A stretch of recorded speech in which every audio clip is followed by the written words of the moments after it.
Language is more than words on a page. It's how we express ourselves, how we share ideas. Learning English opens the door to new opportunities, new perspectives, new people. Oh, sorry, that's for you. Don't worry. Every tiny step forward as part of something bigger, How much old hell is something better. The moments when you get it right. Moments when it takes all you've got. Moments when you connect. When you dream. When you grow. Hi. Hi. When you find the words. I'm nervous, but it's like, You know.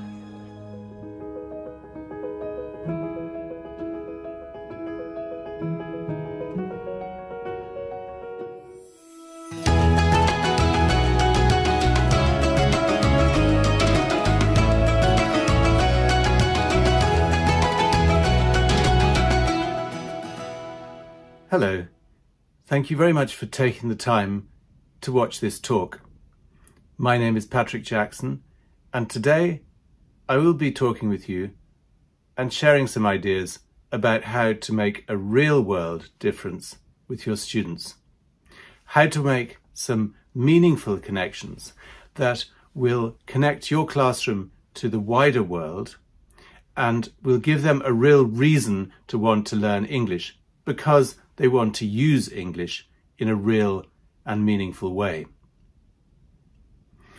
I believe that as teachers, we have an opportunity to make a great impact, and that our classrooms are very important places in the community, not just as places to learn language, but as a force for positivity and positive change in the communities we live in.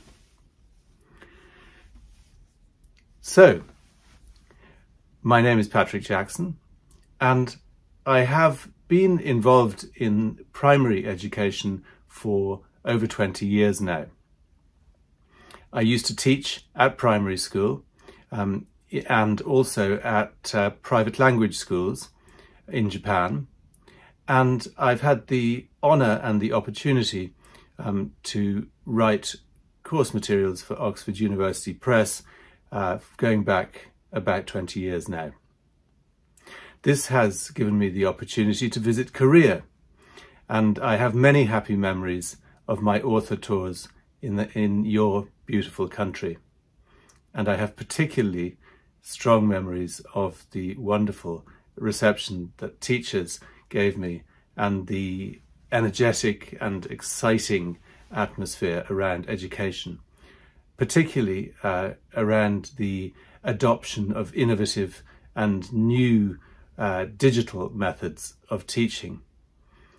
I remember when I visited Korea, the fantastic cuisine as well, although somewhat spicy for my Irish tastes.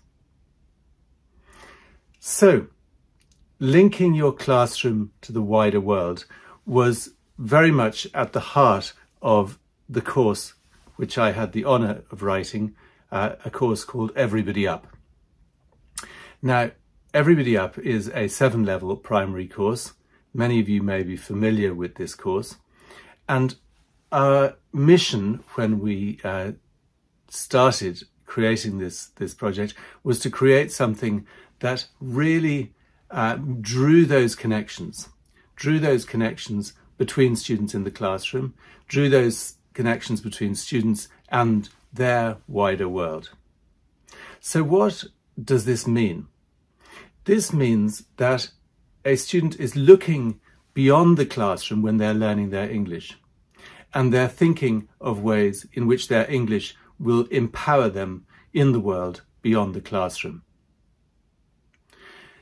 Now, for me, that world beyond the classroom is Howth in Dublin, and this is the place where I live, and I have the absolute joy of looking out at these views on the gorgeous Dublin Bay And please, if you have an opportunity, come to Dublin and drop in.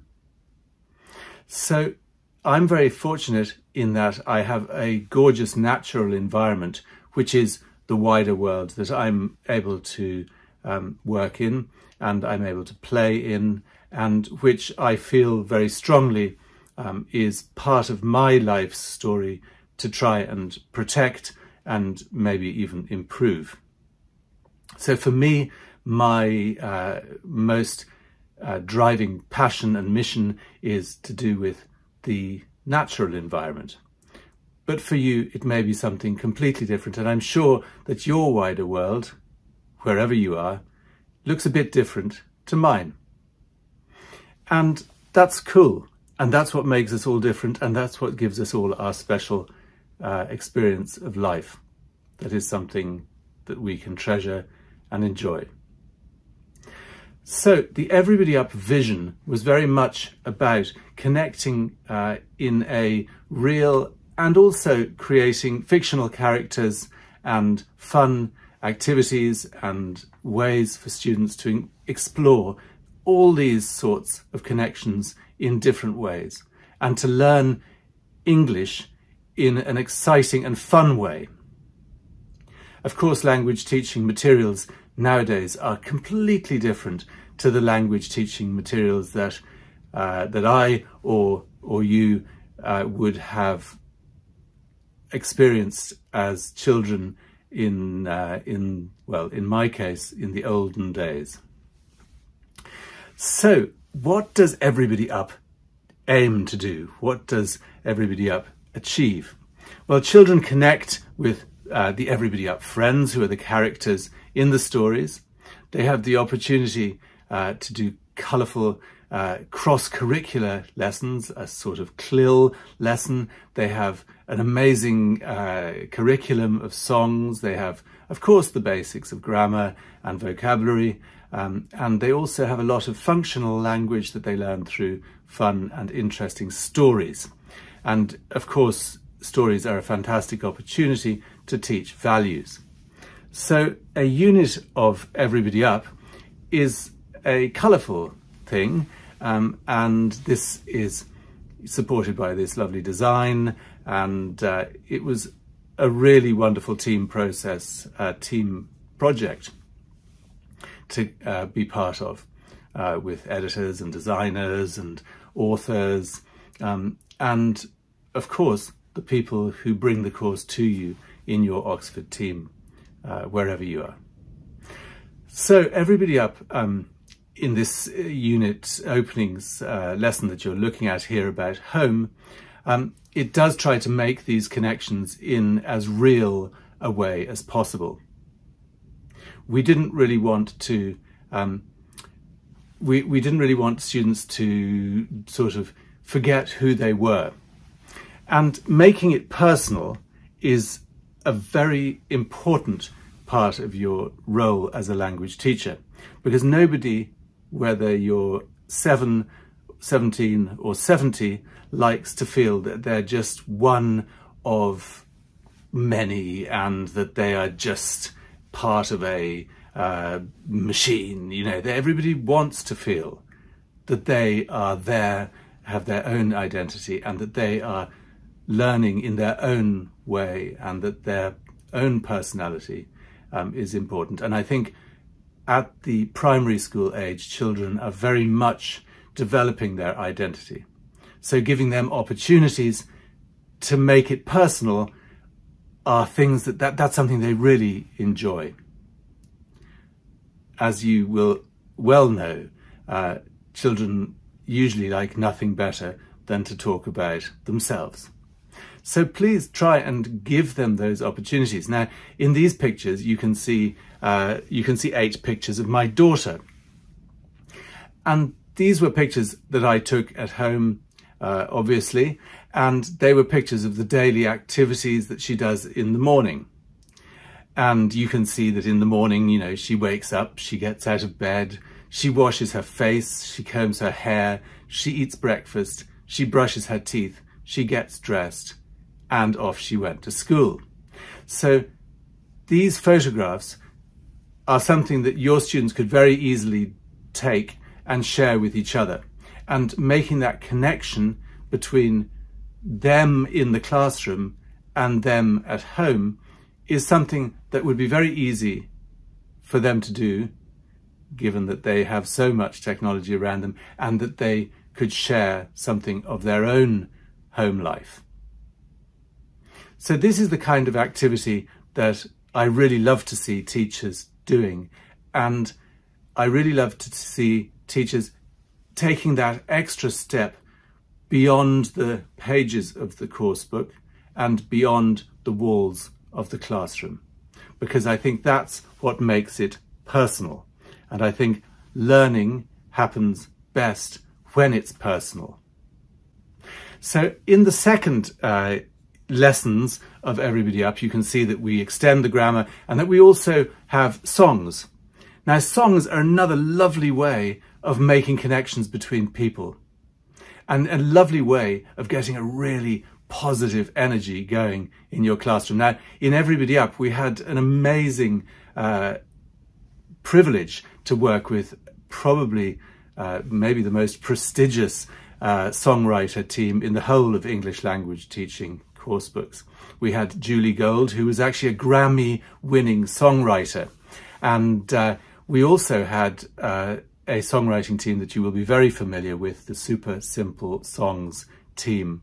There in the bottom right you can see Devon and Troy, and also Red Grammar and Eileen Weiss, who are very established children's songwriters. And this energy and this fun that comes from songs is very much part of the Everybody Up experience. Now, how excited we were when Everybody Up ran a global sing-along competition. Now, some of you may have participated in this, but the lovely thing is now that many of those videos, which were created from all over the world, of children singing Everybody Up songs, many of those are still available on YouTube.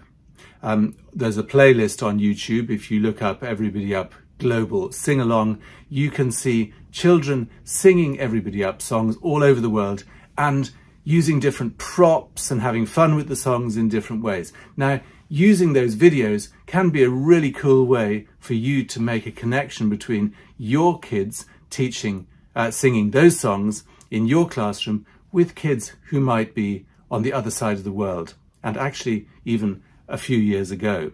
So also you will find some lovely animated video versions of those songs, and I'm very proud that the 3 top Oxford University Press videos on YouTube are actually Everybody Up songs, which shows you how much people really love to interact with music and those kind of creative uses of music in the classroom. So yes, you'll see on those videos, you'll see classrooms where the teachers introduced lots of props and costumes and used cards in very creative ways. And it's just a lot of fun. Now, in the third lesson of Everybody Up, as you know, we have the story lesson. Now, the stories serve 2 very important functions, and both of these functions are also about linking to the wider world. Now, the first function of those stories is to really share positive and lovely values. And these values, such as be kind, be fair, you know, those sort of values that we want our students to learn, really give them ways of connecting with each other in very positive ways. And those connections spread beyond the classroom.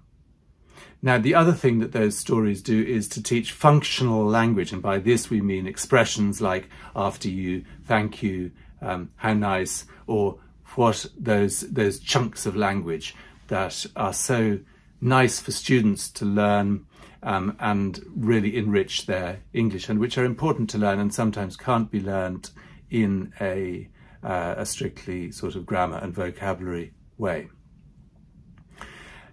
So that is the third lesson. And then the stories in those lessons, of course, in themselves are fantastic teaching tools and ways to link to the wider world beyond the classroom. As an environmentalist, this story about cleaning up a river is, of course, my favourite story, where the Everybody Up friends, they go to the river. They're really saddened by the fact that there's lots of trash in the river, and they go back and they then decide to create a cleanup activity, a cleanup event at the river. They make a poster, they invite people to come along, and they are helpful, so that the idea is that those kids can make a difference. And showing examples of children making a difference is really, really exciting. And especially if you can actually make a real world difference. And that's one of the things I hope to show you a little bit later in this talk. Here's another picture of my daughter holding up a little frame. Now, the idea for this activity came when I was out near my home walking, and I found a picture frame lying on the ground. I didn't know what it was, so I propped it up next to a bench, and then I went on walking.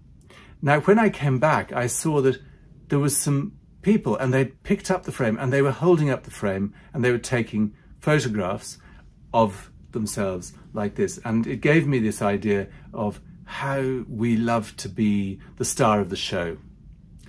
And I think you'll agree that most children are in that category. So I made that little frame, and to make it personal again, I asked my daughter to decorate it with things that were personal to her, her favourite animals or activities, and so on. And you can see from the picture how happy she was to do this. So keep it personal, keep it local, obviously keep it fun, and I think those are the things that we can very easily do to, again, as I say, extend the course book that you're using. The fourth lesson in the unit is the CLIL lesson, and Everybody Up covers a number of school subjects and presents that sort of content, language in a very exciting way. Again, for example, a lesson about weather. Well, of course, the obvious thing is going to be to take that extra step and have your students talk about the weather, record the weather, talk about the weather in their environment and where they are, and make that step beyond the course book. And again, with technology or any CLIL topic, we want to not just be on the page, but again, take the extra step. I remember when I was a teenager, one of our teachers came into the classroom and he held up a silver spoon. And we thought, what's he doing? What's going on here? And we sort of thought, but he started talking about this spoon. And he said, look at this spoon. And he showed us the beautiful design of the spoon. And he talked about the age of the spoon, that it came from the Georgian period. And he talked about the little marks, the little silver marks on the back of the spoon. And he was very enthusiastic about this spoon. And the more enthusiastic he was about the spoon, the more interested we became. And he used that spoon to teach us about all sorts of things to do with a household at the time in the Georgian period, as well as things like the silver mark, where you could tell how old the spoon was, where it had been made, and all sorts of things like that. So I remember that spoon, even though that was 40 years ago. And I remember that teacher's enthusiasm. And this kind of enthusiasm, I think, comes from being open and sharing something that is important and special to yourself. And I think that as teachers, this is a very easy way for us to share enthusiasm, and that enthusiastic energy reflects onto students, and I think creates a classroom of sharing and a classroom of interest and curiosity. And again, this object, which came from his grandmother's house, and actually his great-grandmother's house, this object had that energy, and by him sharing it with us, he created a link with us that made him more than just a two-dimensional character. So please have a look for some things, maybe you do this already, I hope, that will bring your personality into the classroom and share your special and interesting hobbies or fascinations or interesting objects, curiosities, and use those and use that energy to make your classroom a more interesting and linked place. Projects are a fantastic way of doing this, and Everybody Up has some really great project pages, which you can see here. Now, projects, again, can be sort of, crafty, or they can be about storytelling. They're usually about sharing something beyond the just language, but getting into something in a deeper way. Now, this, again, this personal and local project was a project we did in our area, where we had children create posters and decorate them in this way, and then give presentations about the poster to their classmates, again sharing something of their own lives, but also creating a link to the environment and to the biodiversity in the area that we live. For me, when I was a little boy, this was my favourite book, and I still have the copy of this book, and when I look at it, it takes me straight back to when I was 8 or 9 years old. So I often look at the book, and it still gives me that excitement. The pictures, I remember them so well. I suggest that this is something that you should do if you have your books from your childhood, or even you can look them up now on the internet.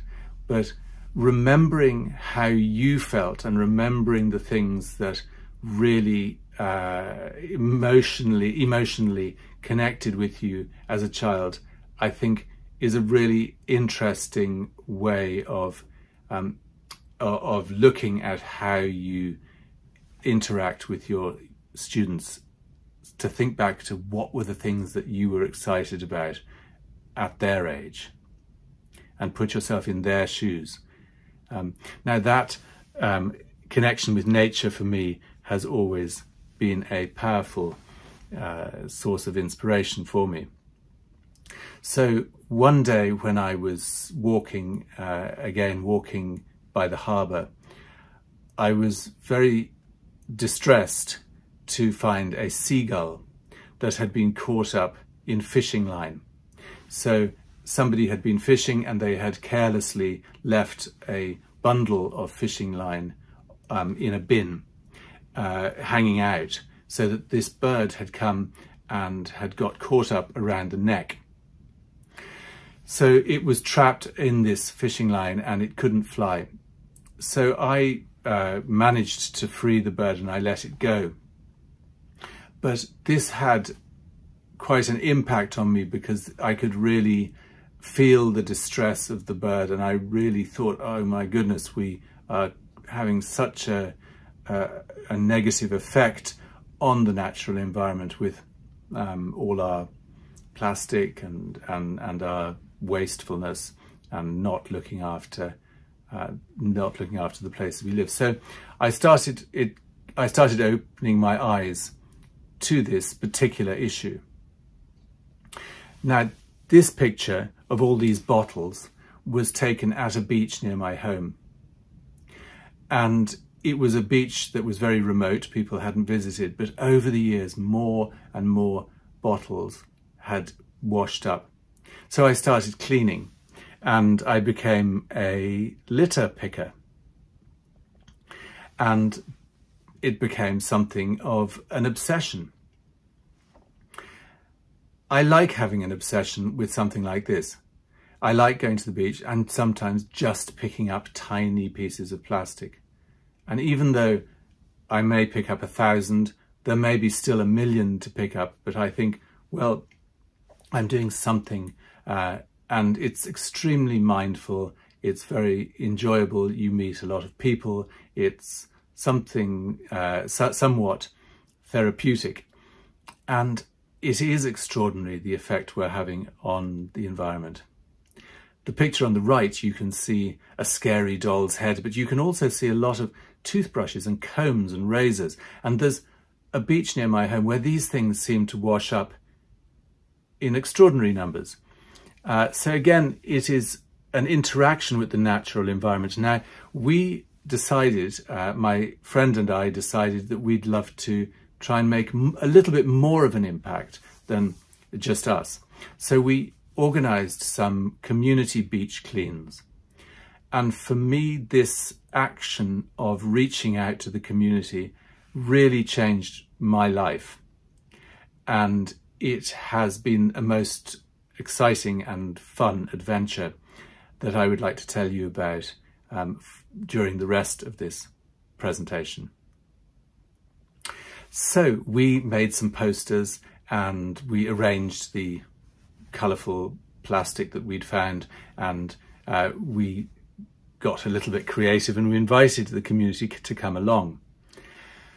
And we did this a few times, and on one occasion, you can see in this picture, we actually had 300 people from the community came, and we really made an impact.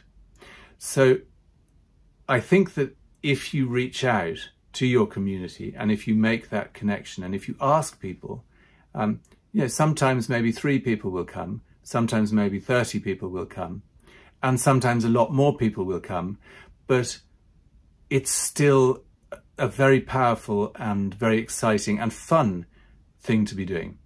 I'm sure many of you already do this kind of activity, but for those of you who hadn't, like me, that experience of connecting with the community and saying, hey, okay, we don't have to accept that our beach is covered in rubbish. We can do something about it. Let's do something about it. Let's do something about it together. Let's have fun doing something about it, but doing something instead of waiting for somebody else to do it or expecting that somebody else will do it. So that for me has been a life-changing experience. And of course, while picking up debris from the beach, you find all sorts of strange and curious things. So I am a bit of a collector, so I would bring home, if I found something that was like a broken toy or some sort of, you know, strange piece of, you know, stuff, I would bring it home and started a collection which I kept in a little suitcase. And this became a really important part of my educating. So I would bring these things to classrooms. Now, some of these are really strange, like these 3 dolls' heads, Ken, Barbie and Ken. So these are, I think, they're Ken heads, which I found on the same day, on the same beach. So I tell students, oh, this is the mystery of the 3 heads of Ken. What do you think? And it's a great way of getting them thinking of stories and thinking of reasons why were these heads there, and ooh, it's a scary story. So that is something that I started to do. And then I started putting together this project, which was, I call it the Cloak of Hoth. And you'll see in this picture I'm holding up what is really a giant piece of fabric, which I have attached many of these strange pieces of debris to. And it looks absolutely extraordinary. And the children, it really kind of blows their minds when they see it, and the teachers as well. But it's made up of about 1,000 pieces collected over about 6 years. And now it is, as I say, an incredible sight. And it really makes an impact. But when I think about each of those pieces are not particularly interesting, each of the individual pieces. They're kind of maybe a broken doll, or an old toy, or an old pair of sunglasses that somebody left on the beach, or this kind of thing. Individually, they're not that special. Individually, they were all just lost. They were all a bit broken. But then when they come together, this power of attaching, doing something again and again and again to build up something, rather like language learning, the way that we build up words and we make the connections between those words as a language learner. But also like people, in that together we can do something impactful. Together we are incredible, even though individually our power might be quite limited. So please reach out to each other, make connections, because incredible things can happen when people come together like this. Of course, I found some messages in bottles. Nothing's more exciting for a beach cleaner than to find a message in a bottle. And one day I found these 3 tickets rolled up in a bottle.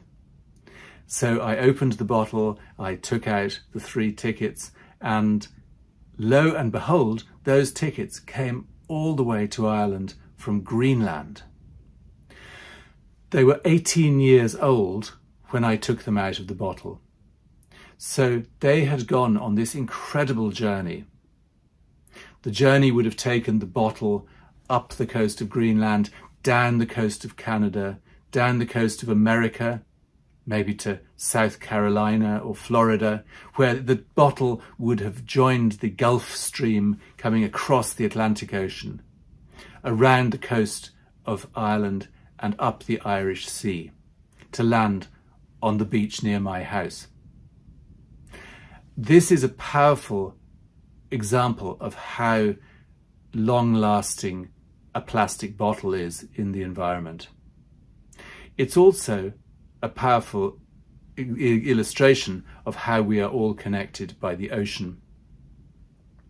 So I showed this bottle to the children, and it really fascinates them. It fascinates them because in their minds they're thinking about this many thousands of miles, kilometers of journey that this bottle has gone on. Strangely enough, one of my friends was going on a sailing trip to Greenland. So I gave him one of the tickets in a frame, and he brought it back to the town in Greenland where it had come from. And the people there were very interested as well, because their bottle had gone all the way to Ireland, and they put that ticket in their museum. So making that connection really was a delightful and exciting thing, and I love showing kids those tickets, and you can see the way that their minds start to boggle at the thought of this bottle's journey. So we can make more of an impact in these ways that I've been talking about, by making these connections. So how do we multiply our impact? When I was out litter picking one day, a lady walked by me and she said, "Hey Patrick, do you think you're going to clean up the whole world like that?" And I said, "No, I don't, but I think I'm going to clean up this little part. And that's really all I can do." And then I thought, well, is there some way that I could share and get kids to enjoy my experience and the fun that I get from litter picking, and the kind of pride I get in looking after my little patch near my home? So I thought, well, what do they need? They need equipment. and they need motivation. So I asked my mum to make what was the first pick-a-pack, and I designed a program for primary school children which I will show you now. It's called Pick-a-Pals, like friends. And it's based around this activity of litter picking with family, so with a family member. So you can see that we created a pack which contains gloves and high-vis vests and also bags and picker-upper tools. Now, this pack goes into the classroom, and the teacher gives the pack to a different student every week. And of course, the kids are very keen to get the pack. They're very competitive to be the person to take home the pack because they want a job. So giving children responsibility, giving them a job, giving them a role, giving them the pleasure of being the one who was chosen this week. And they take it in turns and they bring the pack home and they go on a litter picking adventure with their families. And then they come back and they tell their classmates, oh, we went here and we picked up this, and I went with my brother and my mother and we saw this and it was looking much better when we finished it. And then we use the power of story and imagination. We have books and stories and songs that make this activity more fun, and we have characters and so on. So by connecting activity with educational materials and stories, we've created something that's really been made quite a lot of an impact already. Pick-a-Pals is now in 60% of the primary schools in Ireland. So that is now we've had the programme in nearly 3,000 schools, and the programme is starting in other countries as well. So we're on a roll, as it were, and I think that the popularity of the programme has been to do with this connection between the classroom and an activity outside the classroom, and a connection between the classroom and the families, and a connection between the classroom and the environment around the school, so that the whole class doing this activity together can be very proud of themselves. We have the Olympica Games where we get kids moving around and they have a lot of fun, and I hope that, of course, that you keep your students moving as much as possible to keep the energy going. We've also used technology, and although, of course, the pandemic, the coronavirus pandemic has been dreadful, it has, in a strange way, I think, taught us all some very valuable lessons. One of these for Pick-a-Pals was how we can use technology in a way to overcome some of these problems. Now, we learned how to deliver Zoom calls like everybody, and we learned how to use apps, quizzes, and that kind of thing. And then when schools started to come back, we were able to use our new skills.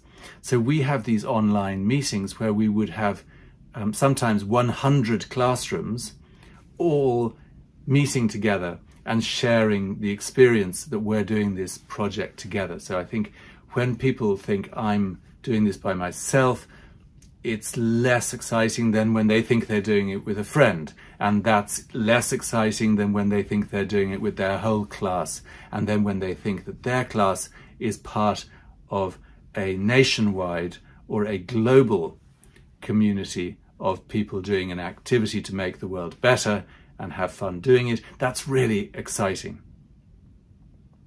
So when they see classes in other places and wave to them, you can see those connections really making a difference. Now, the other thing we do is to use the technology in our pocket, and somewhat like I'm talking to you now by talking to my telephone or my phone, is to use that technology. Now, we created what we call Pick-a-Pals TV, And this is something you can have a lot of fun doing, is to create a kind of a TV show for your class. And again, children love to be part of it. And I think they have a very good understanding of media and the kind of celebrity mindset that we certainly didn't as children. So we have things like a craft corner, and we go out and about and make little videos, and we do fun drawings and have puppets, and we do the news, and these are all things that you can do with your students, again, to make things a little bit more exciting. Creativity and building our impact with creativity, again, is a really good way to make things personal. So drawing and reporting and putting up posters and celebrating together, celebrating the group achievement of everybody doing their thing, but together we did something amazing. Now, I would urge you to make this sort of connection, and I would urge you to think big.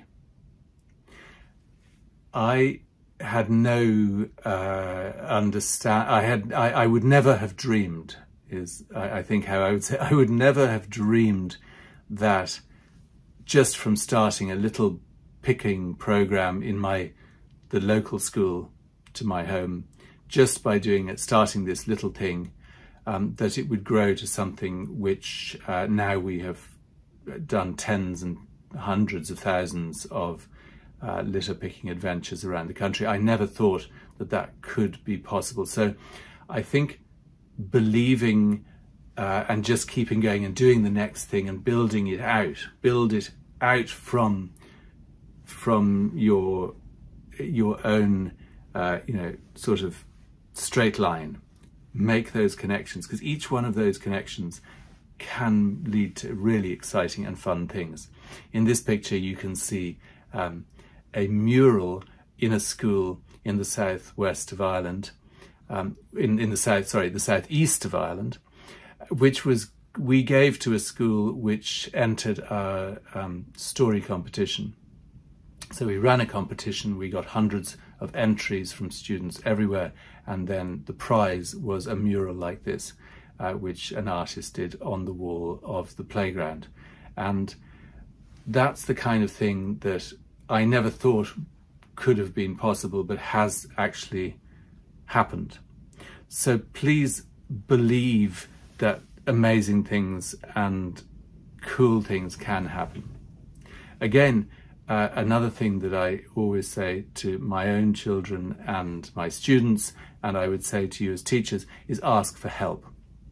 In this picture, I'm kind of showing off here, but I approached BMW, the car company, and I said, we're doing this program, it would be great to visit lots and lots of schools. Is there any way you could help? We would love to do this in an all-electric vehicle. We don't want to drive all over the country, using a lot of emissions.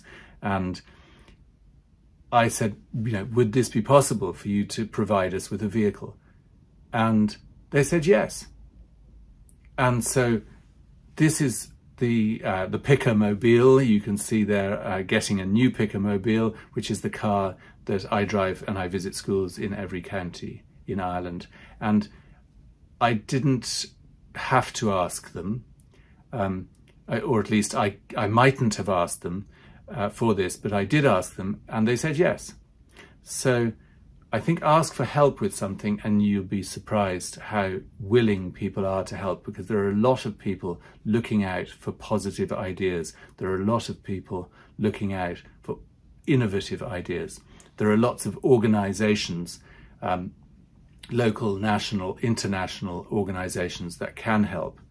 And they love to see teachers and kids trying to make a difference and trying to make the world a better place. So, if you have your project, ask for help with some of the things that can make it a bigger thing.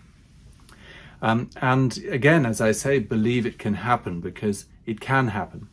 Now, for me, it has been nature. For me, it has been litter, trash, cleaning up, that kind of thing. But maybe that doesn't interest you. Maybe that's something you don't want to get involved in and have no interest in, and that's absolutely fine.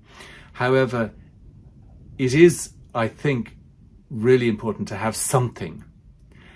Now, where is a good place for you to start if you haven't already got your mission? I think that looking at the UN Sustainable Development Goals is a great place to start. So have a look at these problems, these issues that we're facing globally, and choose one or two of them and think about which ones of them do you feel you really care about, and think about how you can make an impact on one of those sustainable development goals, and with your students and with your teaching, and make that your thing.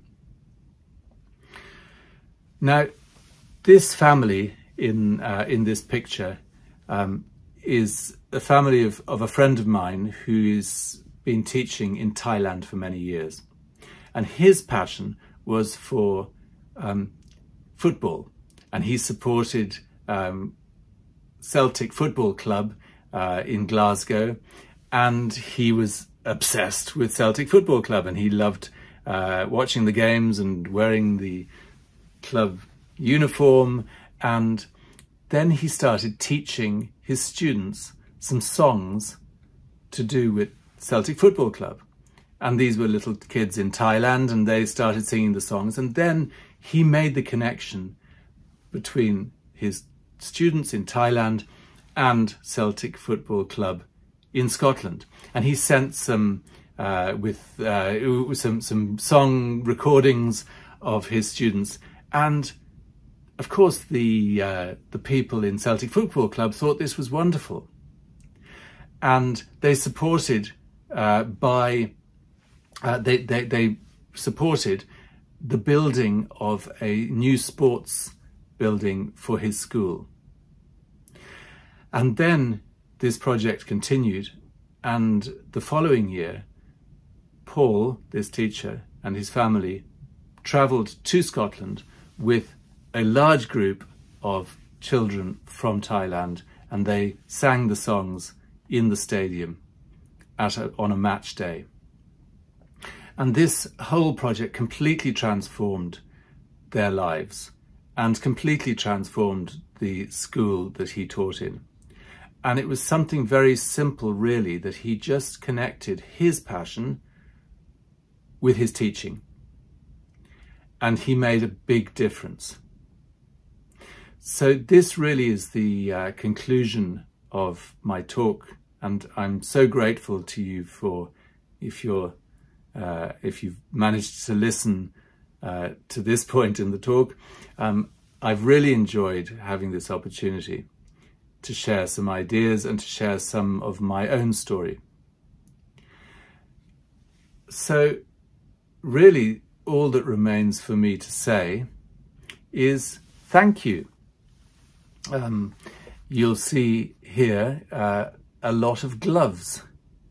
And of course, I'm talking about that well-known expression, many hands make light work. So together we can solve some of the problems that we're facing. As a teacher, you have a huge opportunity to make an impact on the present and to make a lasting impact on the future. And probably that is why you became a teacher.